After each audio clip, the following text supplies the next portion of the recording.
Welcome friends, this is Imtiaz Hussain, General Secretary of All Assam Minority Students Union and a reputed lawyer of Guwahati High Court.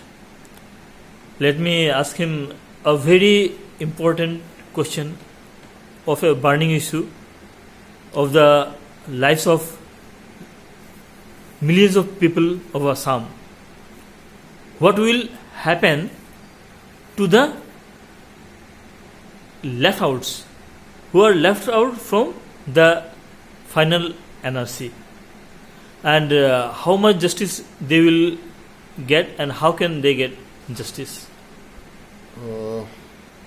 First of all, thank you for giving me the opportunity to share my views. The thing is that the final NRC is due to be published on 31st of July if it doesn't goes wrong in other way. It seems that many names, it may range up to lakhs or millions, those persons who have applied to get their name entered in the National Register of Citizens, they will not find their place in the NRC. It seems as of now. Those people who will not find their names, whose number may range up to millions and millions, will get an opportunity to plead their case before the Foreigners Tribunal. As of now, they may be given 30 days or 60 days, or the Honorable Supreme Court, under its discretion, may also extend that time. That is a thing of the future. Now, these persons, they will have to plead their case, they will have to contest their case in the Foreigners Tribunal, and the Foreigners Tribunal shall opine, declare whether they are foreigner or they are Indian citizens, and based on that view, based on those opinion, their name will get entered into the NRC. Now the question remains whether fair justice will be given to those persons whose name will not be entered in the NRC. Recently, some notifications. Why do you doubt? Recently, some notifications has been circulating, has been published, which says in one of the subsections, that when millions of names will not be enlisted in the National Register of Citizens, they will approach the Foreigners Tribunal, and upon being approached, the member of the Foreigners Tribunal shall have the discretion that whether some cases shall be entertained or not. On the very first instant, those cases may be dismissed without even giving opportunity to proceed in that trial. So that is very draconian kind of notification. See, if suppose 2 million people have not found their name in the NRC, these 2 million people will approach the Foreigners Tribunal, and the Foreigners Tribunal members shall have the discretion that say 10 million people doesn't have the right to contest their case in the Foreigners Tribunal because they, according to them, they don't have the sufficient document. It will be just a waste of time. So they will have the discretion not to allow those who will get the opportunity of trial. How much justice will they get? Yes. You feel? Now the thing is that how much of justice they will get. Justice, fairness. Yes. This is a huge question mark, big question mark. See, the Foreigners Tribunal proceeds in every case according to Foreigners Act 1946. And Foreigners Act 1946 has got certain sections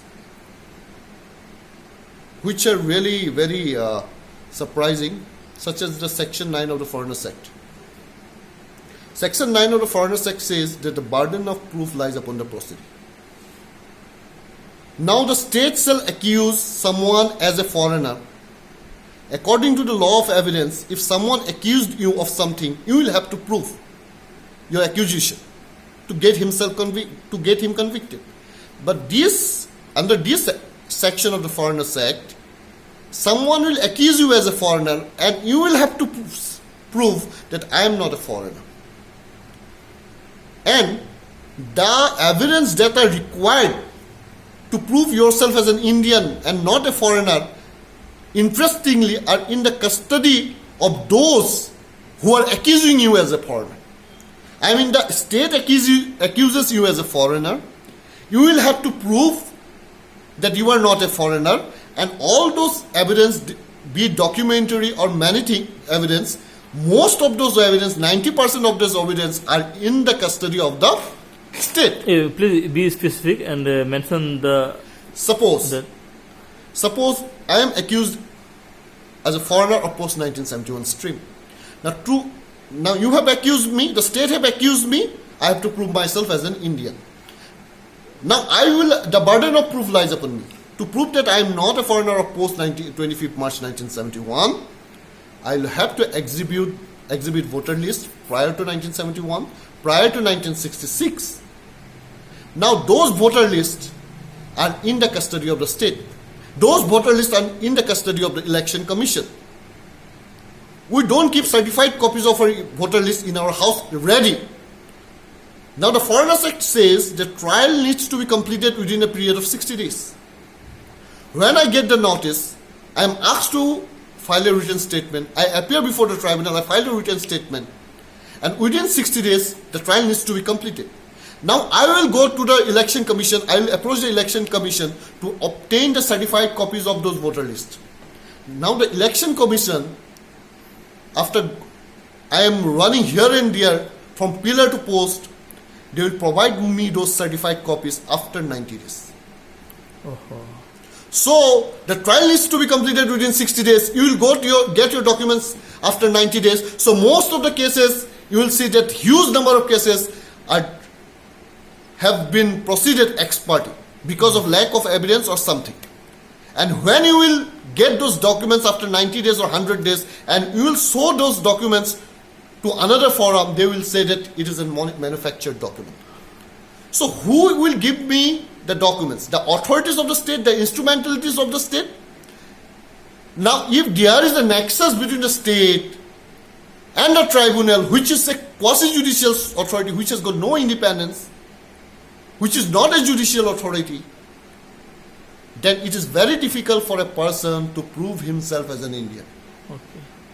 Because the nexus, if there is a political nexus between the Foreigners Tribunal, which is a quasi-judicial authority, where there has been lot of accusations, lot of suspicions that there are political influence upon those tribunals.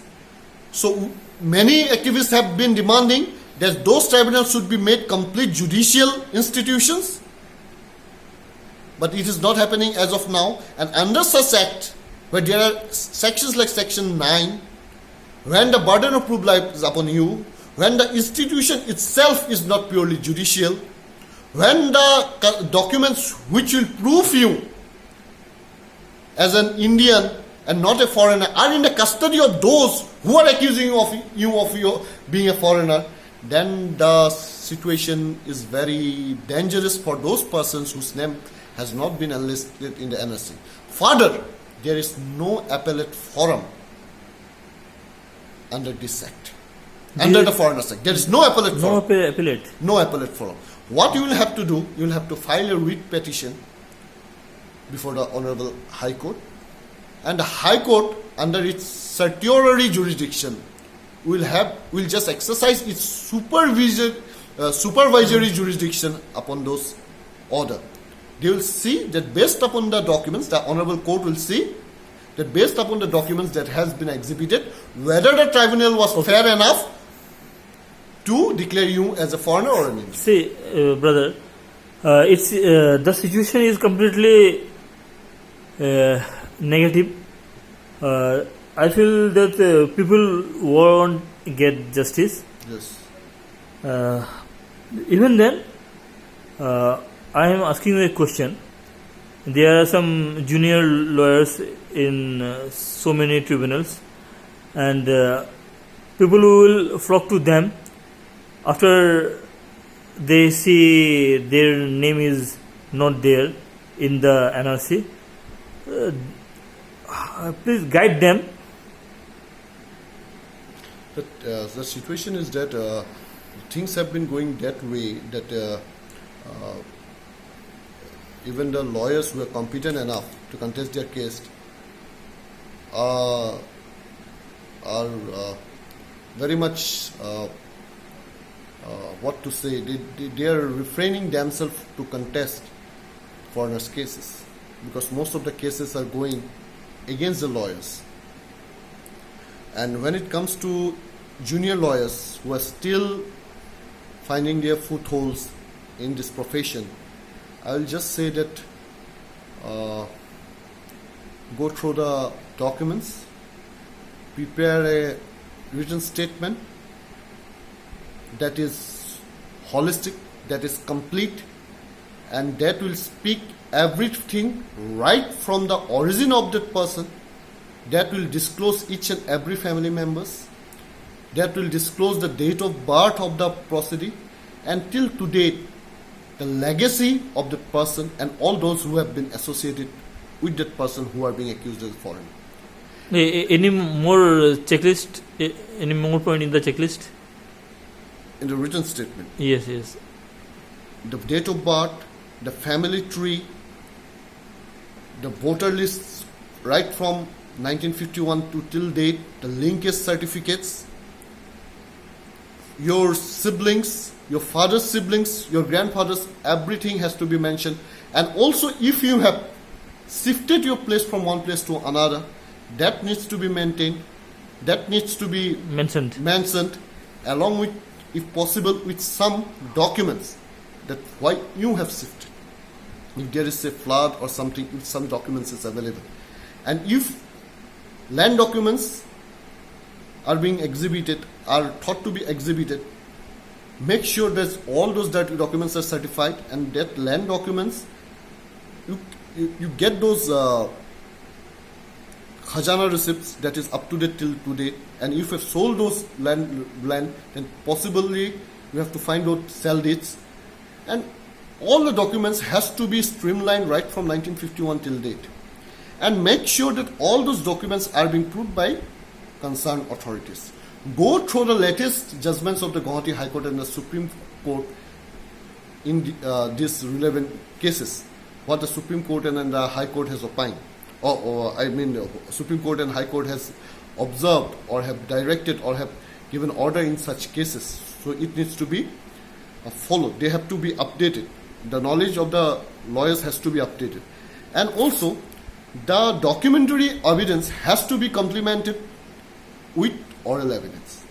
Make sure that the siblings which you have shown as your brother or sister, your uncles, your father's brother and sisters, uncles and aunties, if possible your grandfather and the grandmothers, they all are produced before the tribunal to adduce their evidence on affidavit as well as depositions, oral depositions.